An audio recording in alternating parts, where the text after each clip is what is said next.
Hello and welcome to Friday Horror Tales. Today, reading from Stephen King's Night Shift. The story is Battleground, and we're about to find out what happens when you accept a gift from a toy store and just what can happen when you have little toy soldiers in your house. Battleground appeared in Cavalier. This one was published in September 1972, so it was published a couple of months before The Mangler. Our story begins on page 117. Battleground. Mr. Renshaw? The desk clerk's voice caught him halfway to the elevator, and Renshaw turned back impatiently, shifting his flight bag from one hand to the other. The envelope in his coat pocket, stuffed with 20s and 50s, crackled heavily. The job had gone well, and the pay had been excellent, even after the organization's 15% finder's fee had been skimmed off the top. Now all he wanted was a hot shower and a gin and tonic and sleep. What is it? Package, sir. Would you sign the slip? Renshaw signed and looked thoughtfully at the rectangular package.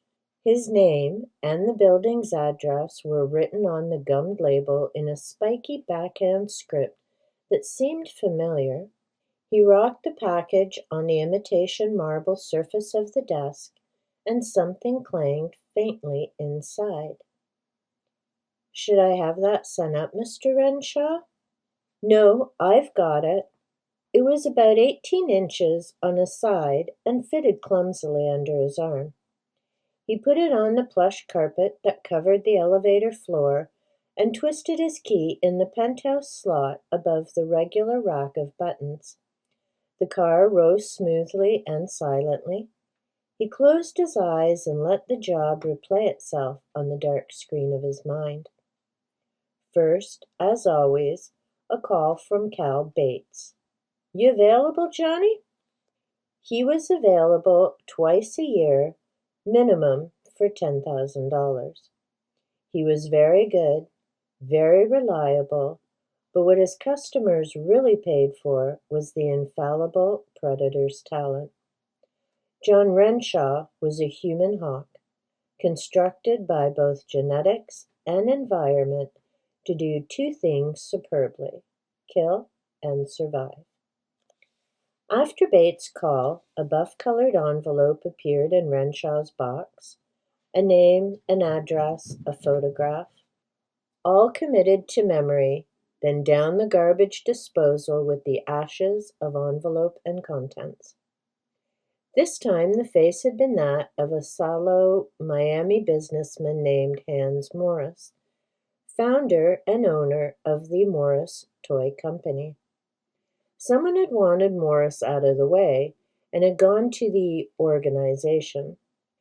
The organization, in the person of Calvin Bates, had talked to John Renshaw. Pow! Mourners, please emit flowers. The door slid open. He picked up his package and stepped out. He unlocked the suite and stepped in. At this time of day, just after 3 p.m., the spacious living room was splashed with April sunshine. He paused for a moment, enjoying it, then put the package on the end table by the door and loosened his tie. He dropped the envelope on top of it and walked over to the terrace. He pushed open the sliding glass door and stepped out. It was cold, and the wind knifed through his thin topcoat. Yet he paused a moment, looking over the city the way a general might survey a captured country. Traffic crawled beetle-like in the streets. Far away, almost buried in the golden afternoon haze, the Bay Bridge glittered like a madman's mirage. To the east, all but lost behind the downtown high-rises, The crammed and dirty tenements with their stainless steel forests of TV aerials.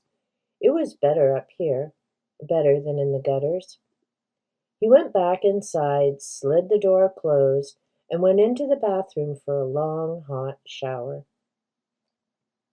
When he sat down, 40 minutes later, to regard his package, drink in hand, the shadows had marched halfway across the wine-colored carpet, and the best of the afternoon was past. It was a bomb. Of course it wasn't, but one proceeded as if it were. That was why one had remained upright and taking nourishment, while so many others had gone to that great unemployment office in the sky. If it was a bomb, it was clockless. It sat utterly silent, bland, and enigmatic. Plastique was more likely these days anyway, less temperamental than the clock springs manufactured by Westclock and Big Ben. Renshaw looked at the postmark, Miami, April 15. 5 days ago. So the bomb was not time set. It would have gone off in the hotel safe in that case. Now I'm going to stop here for a moment. We have our character who, it sounds like, gets paid to kill other people. He's just come home, by the sounds of it, from a job. He's got all this money. He's got a package. After a shower, he's talking about it like it's a bomb. But he took a 40-minute shower before really looking at the date and everything else. Maybe it's just me, but I'm thinking, if in your mind you're thinking this package is a bomb, I'm pretty sure you're not just lollygagging on the terrace, go have a 40-minute shower, grab a drink, and then contemplate life, the cosmos, and the package. But that's just me. Miami, yes, and that spiky backhand writing. There had been a framed photograph on the sallow businessman's desk. The photo had been of an even sallower old crone wearing a babushka. The script slanted across the bottom had read, "Best from your number one idea girl, Mom." What kind of a number one idea is this, Mom?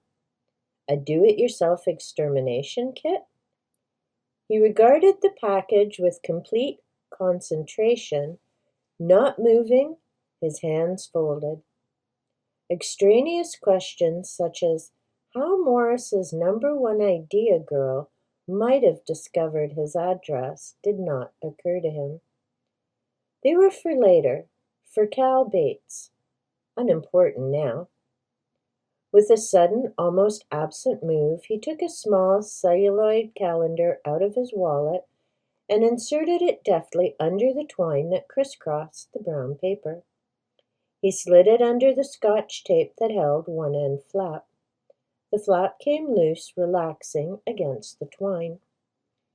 He paused for a time, observing, then leaned close and sniffed. Cardboard, paper, string, nothing more. He walked around the box, squatted easily on his haunches, and repeated the process. Twilight was invading his apartment with gray, shadowy fingers. One of the flaps popped free of the restraining twine, showing a dull green box beneath.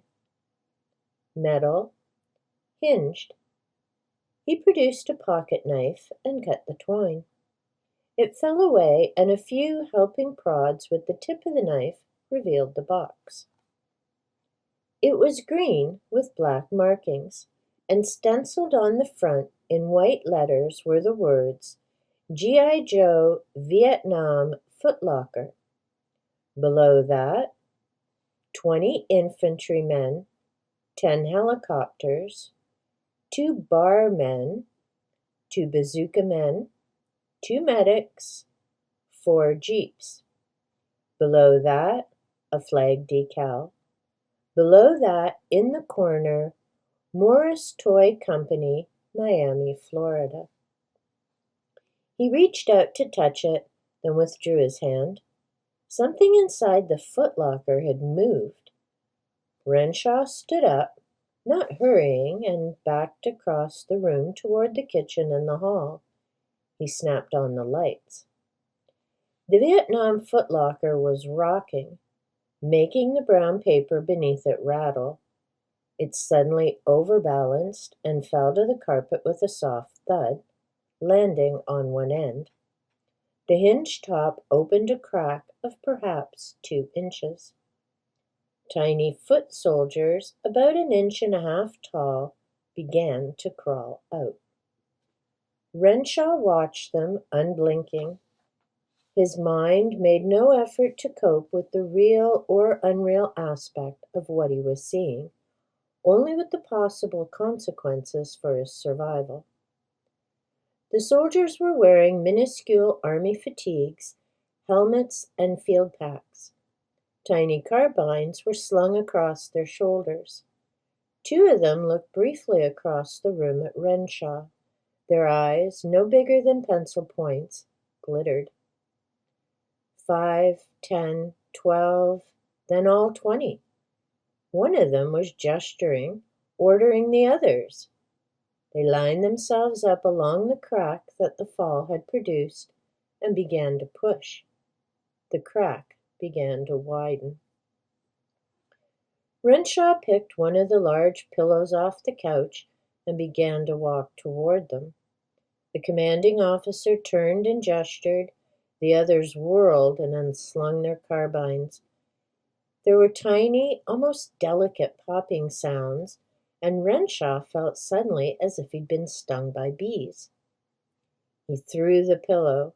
It struck them, knocking them sprawling, then hit the box and knocked it wide open. Insect-like, with a faint, high, whirring noise like chiggers, a cloud of miniature helicopters, painted jungle green, rose out of the box. Tiny fit-fit sounds reached Renshaw's ears, and he saw pinprick-sized muzzle flashes coming from the open chopper doors. Needles pricked his belly, his right arm, the side of his neck. He clawed out and got one, sudden pain in his fingers, blood welling.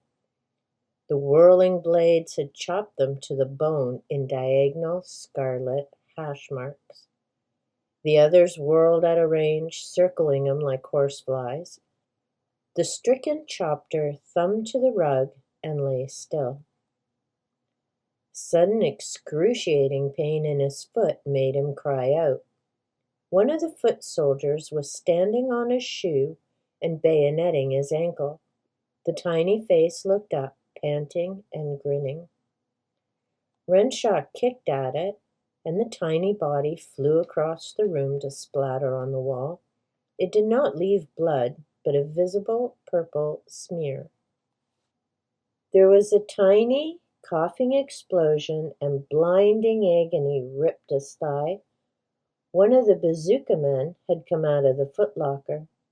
A small curl of smoke rose lazily from his weapon. Renshaw looked down at his leg and saw a blackened, smoking hole in his pants the size of a quarter. The flesh beneath was charred. "The little bastard shot me!" He turned and ran into the hall, then into his bedroom. One of the helicopters buzzed past his cheek, blades whirring busily.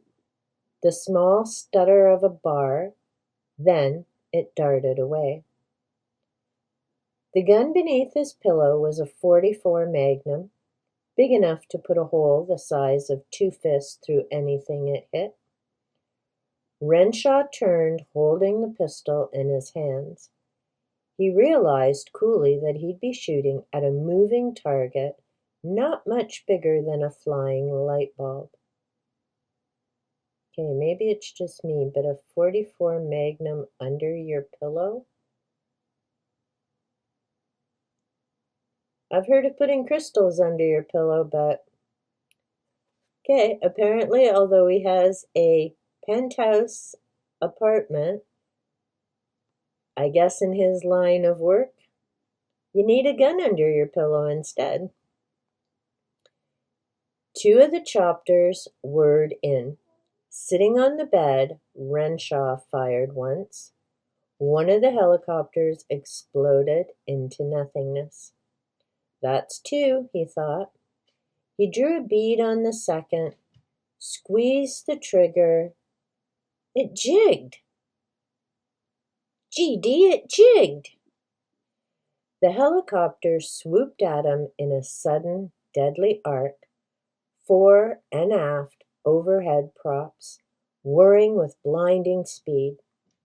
Renshaw caught a glimpse of one of the barmen crouched at the open bay door, firing his weapon in short, deadly bursts, and then he threw himself to the floor and rolled.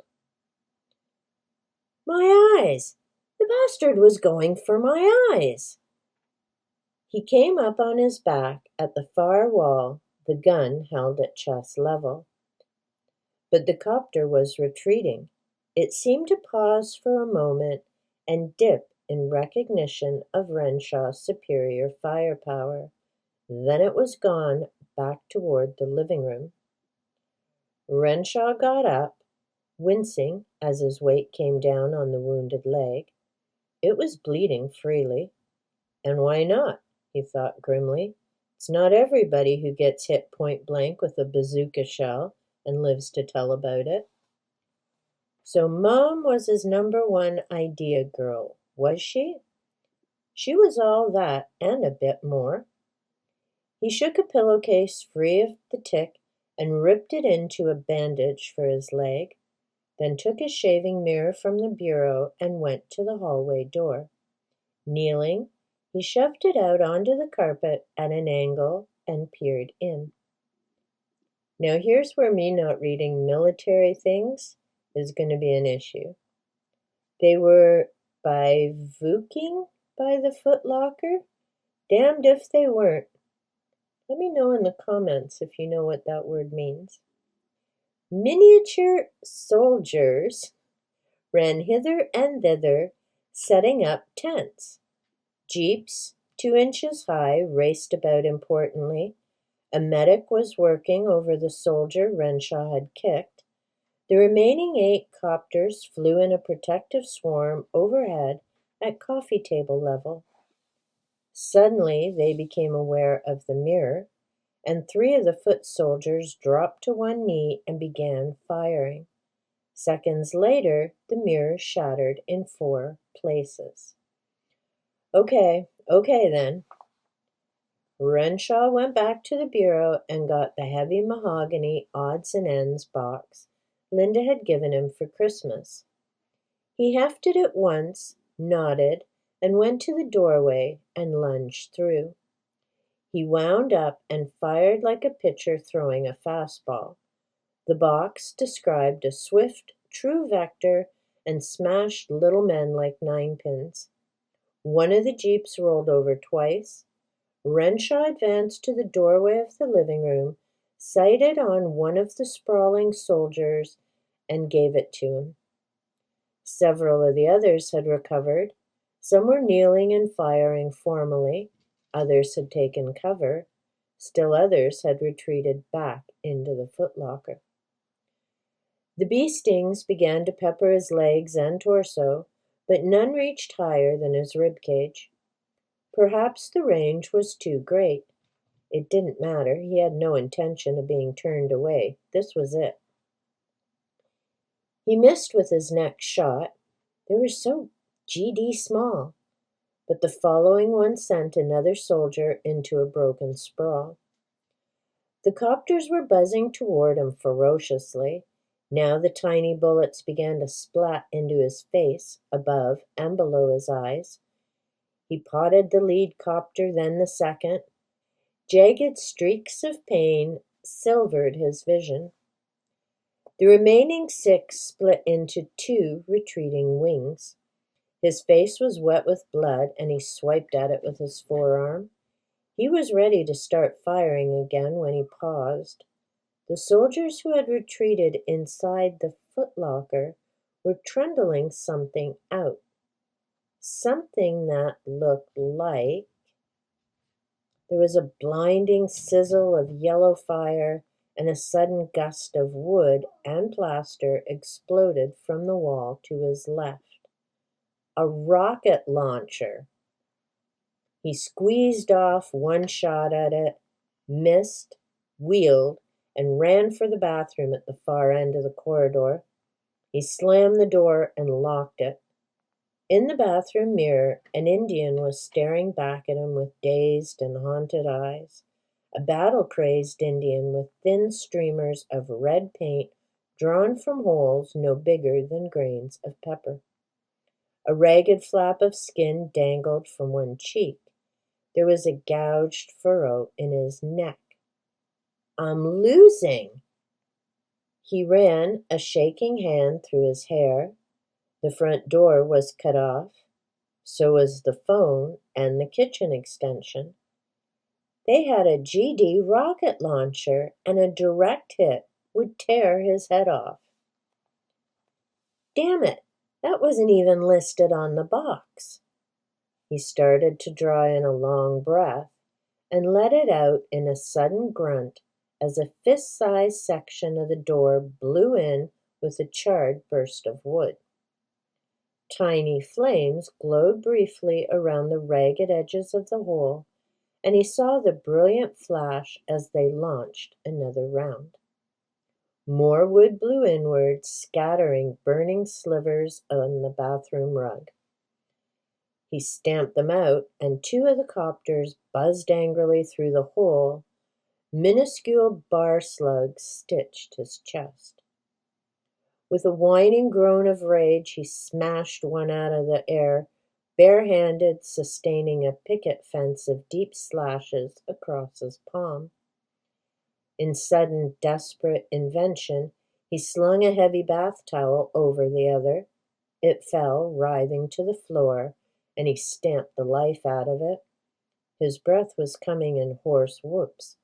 Blood ran into one eye, hot and stinging, and he wiped it away. There, that'll make them think. Indeed, it did seem to be making them think. There was no movement for 15 minutes. Renshaw sat on the edge of the tub, thinking feverishly. There had to be a way out of this blind alley. There had to be. If there was only a way to flank them. He suddenly turned and looked out the small window over the tub. There was a way. Of course there was. His eyes dropped to the can of lighter fluid on top of the medicine cabinet.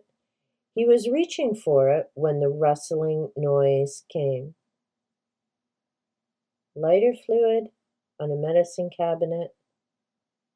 Really? Okay, on we go. He whirled, bringing the magnum up, but it was only a tiny scrap of paper shoved under the crack of the door. The crack, Renshaw noted grimly, was too narrow for even one of them to get through. There was one tiny word written on the paper: surrender. Renshaw smiled grimly and put the lighter fluid in his breast pocket.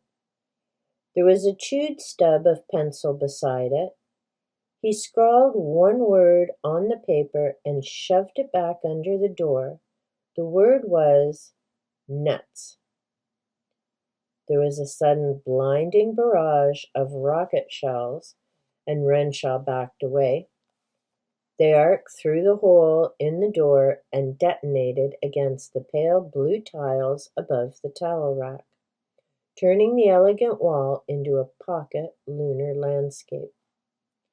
Renshaw threw a hand over his eyes as plaster flew in a hot rain of shrapnel.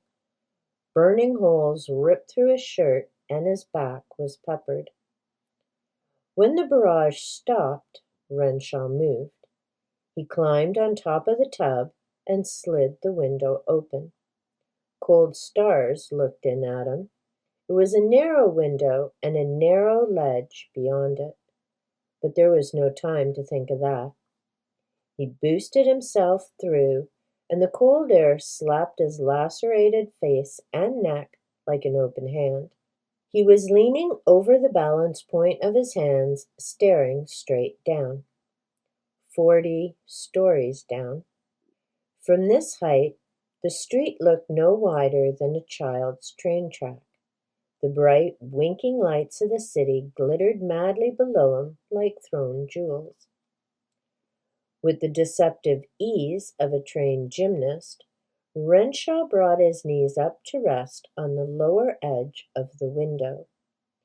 If one of those wasp-sized copters flew through that hole in the door now, one shot in the ass would send him straight down, screaming all the way. None did. He twisted, thrust one leg out, and one reaching hand grabbed the overhead cornice and held. A moment later, he was standing on the ledge outside the window.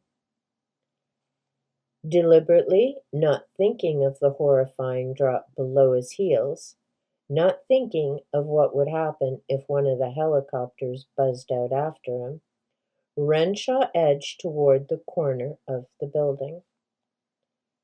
15 feet, 10, there.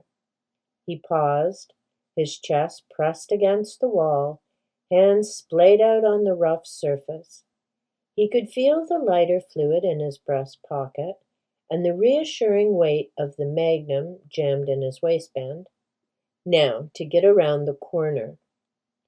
Gently, he eased one foot around and slid his weight onto it. Now the right angle was pressed razor-like into his chest and gut. There was a smear of bird guano in front of his eyes on the rough stone. He thought crazily, I didn't know they could fly this high. His left foot slipped. For a weird, timeless moment, he tottered over the brink, right arm backwatering madly for balance, and then he was clutching the two sides of the building in a lover's embrace, face pressed against the hard corner, breath shuddering in and out of his lungs. A bit at a time, he slid the other foot around. 30 feet away, his own living room terrace jutted out. He made his way down to it, breath sliding in and out of his lungs with shallow force.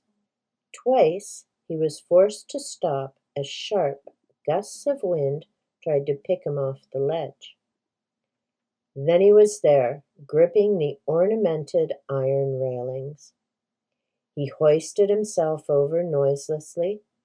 He had left the curtains half drawn across the sliding glass partition, and now he peered in, cautiously. They were just the way he wanted them. 4 soldiers and 1 copter had been left to guard the footlocker. The rest would be outside the bathroom door with the rocket launcher. Okay. In through the opening like gangbusters, wipe out the ones by the footlocker, then out the door. Then a quick taxi to the airport, off to Miami to find Morris's #1 idea girl. He thought he might just burn her face off with a flamethrower. That would be poetic justice. Of course, he's not thinking he just got paid to kill her son, but, perspective, I guess. He took off his shirt and ripped a long strip from one sleeve. He dropped the rest to flutter limply by his feet and bit off the plastic spout on the can of lighter fluid. He stuffed one end of the rag inside, withdrew it, and stuffed the other end so only a 6-inch strip of saturated cotton hung free. He got out his lighter, took a deep breath, and thumbed the wheel. He tipped it to the cloth, and as it sprang alight, he rammed open the glass partition and plunged through. The copter reacted instantly, kamikaze diving him as he charged across the rug, dripping tiny splatters of liquid fire. Renshaw straight-armed it, hardly noticing the jolt of pain that ran up his arm as the turning blades chopped his flesh open. The tiny foot soldiers scattered into the footlocker. After that, it all happened very rapidly. Renshaw threw the lighter fluid. The can caught, mushrooming in a licking fireball. The next instant he was reversing, running for the door. He never knew what hit him. It was like the thud that a steel safe would make when dropped from a respectable height, only this thud ran through the entire high-rise apartment building, thrumming in its steel frame like a tuning fork. The penthouse door blew off its hinges and shattered against the far wall. A couple who had been walking hand in hand below looked up in time to see a very large white flash, as though 100 flashing guns had gone off at once. "Somebody blew a fuse," the man said, "I guess." "What's that?" his girl asked. Something was fluttering lazily down toward them. He caught it in one outstretched hand. Jesus, some guy's shirt, all full of tiny holes. Bloody, too. "I don't like it," she said nervously. "Call a cab, Ralph. We'll have to talk to the cops if something's happened up there, and I ain't supposed to be out with you." "Sure, yeah." He looked around, saw a taxi, and whistled.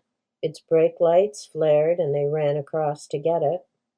Behind them, unseen, a tiny scrap of paper floated down and landed near the remains of John Renshaw's shirt.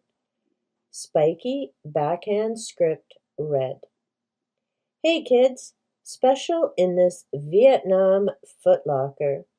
For a limited time only. 1 rocket launcher, 20 sure-to-air twister missiles, 1 scale model thermonuclear weapon." Well, that just goes to show you, not all mail is obviously happy mail, especially when you make your living eliminating other people. So don't underestimate just because someone's wearing a babushka that they aren't going to get even with you. Let me know if you've read Battleground before or if you've read Stephen King's Night Shift.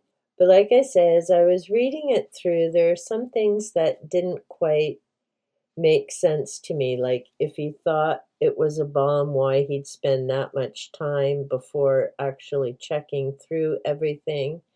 And who keeps lighter fluid in their bathroom? I mean, I get this is from the 1970s, but still, your bathroom? Really? So until next time, remember, be good to people, and if you're not, be careful if you suddenly get a package you weren't expecting. Be safe, be well, and big hugs.